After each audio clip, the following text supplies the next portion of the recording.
कोई बात ना भाई, बैठ जा, मैं यो काम करया करता पहले। बहुत खूब। आप सबकी गौरवमयी उपस्थिति को प्रणाम करता हूँ। माँ सरस्वती का ये विवाह का जो स्थान है,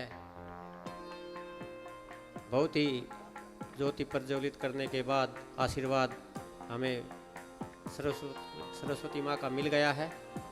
मेरे लिए बड़ी बड़ी तारीफ कर रहे थे भाई साहब ने, बहुत बढ़िया बढ़िया बताया, बहुत बड़ा कवि है।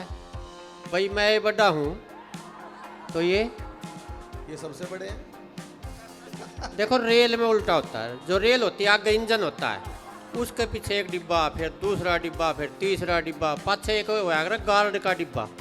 मैं तो वो गार्ड वाला डिब्बा हूँ। ये हमारे इंजन बैठे, ये बीच के डिब्बे, यो एसी रूम बैठा।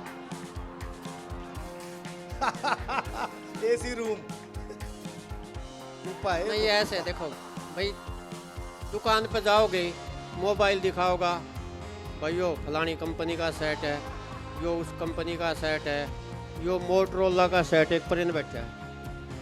पर आदमी की नजर हमेशा सपाइस के सेट पे जा।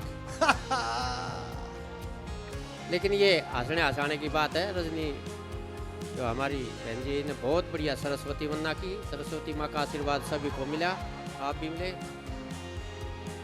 सबसे बढ़िया बात तो यह हुआ प्रोग्राम में, देखो आपने तो हम मिल गए और हम ना आप मिल गए, और तालियां मिला रही है।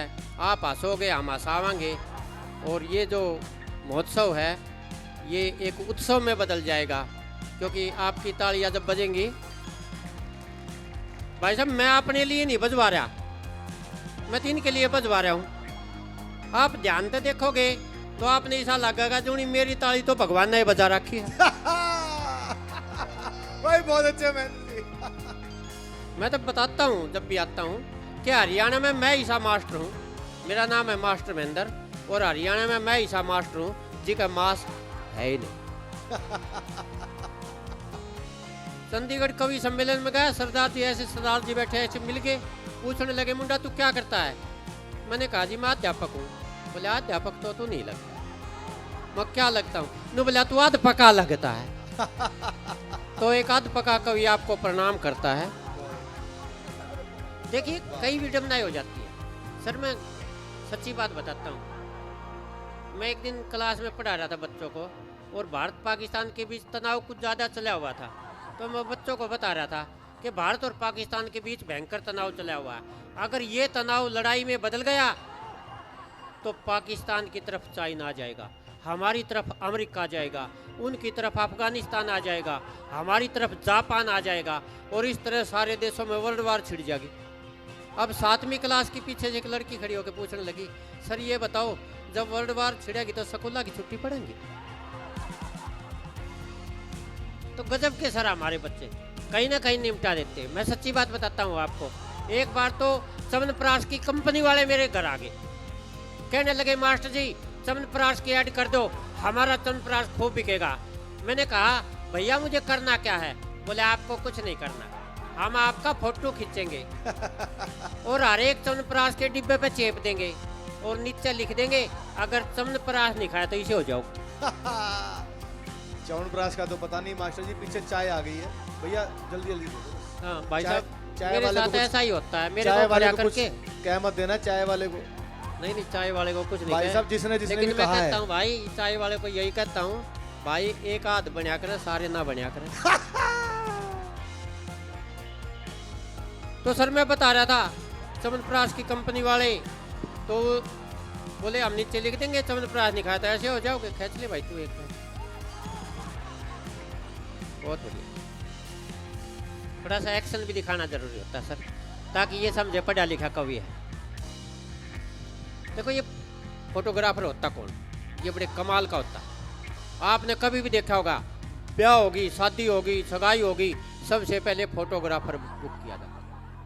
और शादी में तो इनका कमाल ही अलग होता है। आप कभी देख लेना, दूल्हे के फोटो तो दूर दूर से खींचेंगे और दुल्हन को बिल्कुल अपने सामने बिठा लेंगे, और फिर कहेंगे मेरी तरफ देख के मुस्कुराओ। और जैसा जैसा ये कहेंगे दुल्हन वैसा वैसा ही करती जाएगी। वो पीछे से दूल्हे का बाप बोलेगा, अबे फोटोग्राफर क्या कर रहा है? बोले आप चुप रहो, मैं दुल्हन को सेट कर रहा हूं।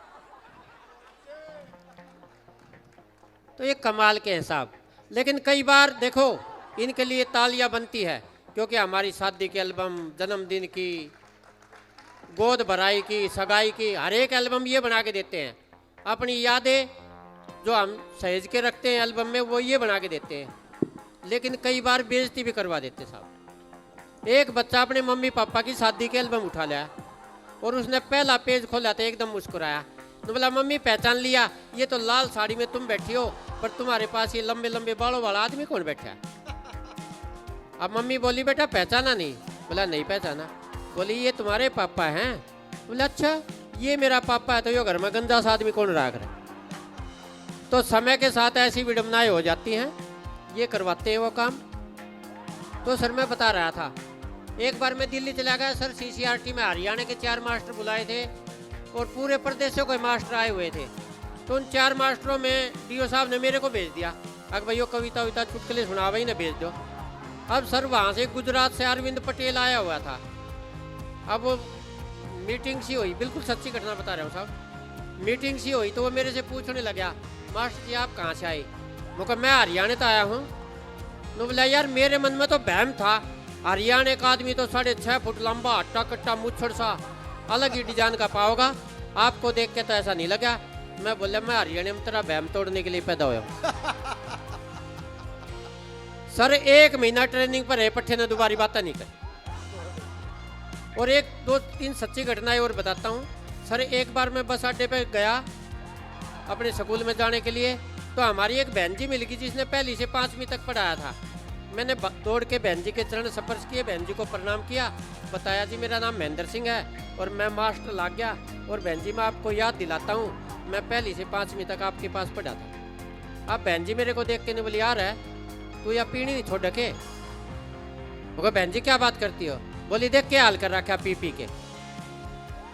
मैं हाथ जोड़ के बोला बहन जी सच्ची बताऊं मैं शराब पीता ही नहीं, मैंने शराब को आज तक टच भी नहीं किया है। बोली तू शराब नहीं पीता? बोला नहीं पीता। तो बोली फिर तेरे तो पीने वाले भी ठीक है। अब राजेश भाई साहब बैठे हैं, तोसाम इनके भिवानी के पास में है। मैं तोसाम कवि सम्मेलन की एक घटना सुनाता हूँ सर। तोसाम कवि सम्मेलन में बहुत अच्छा कवि सम्मेलन चल रहा, सारे कवियों ने पब्लिक को खूब हंसाया, सारे जोर जोर से हंसे। लेकिन एक कति आगे बैठा, बिल्कुल आगे, उसकी एक का पोजीशन देख लो भाई साहब, दूसरी पोजीशन नहीं। लेकिन मेरा नंबर आया, मैंने कविता पाठ शुरू कराया, जोर जोर से हंसा। मेरा तो घमंड हो गया कि असली कवि तो मैं ही हूँ, ये बाकी तो नकली है। अब कवि सम्मेलन समाप्त होने के बाद वो प्रधान जी थे, तो मैंने उनको बताया ये आदमी किसी से नहीं हंसा था, जब मेरा कविता पाठ होया ना जब हंसा था। अब प्रधान जी ने 1 मिनट में घमंड तोड़ दिया। ने बोला मास्टर जी सच्ची बात बताऊं, यो बेचारा तो गूंगा बह रहा है, तेरी शक्ल देख कर हंस लिया होगा। भाई जोरदार बजाओ, देख बजाओ तो मजेदार बजाओ। ये पुलिस वाले हमारे अधिकारी जी बैठे हैं, सर प्रणाम करता हूँ।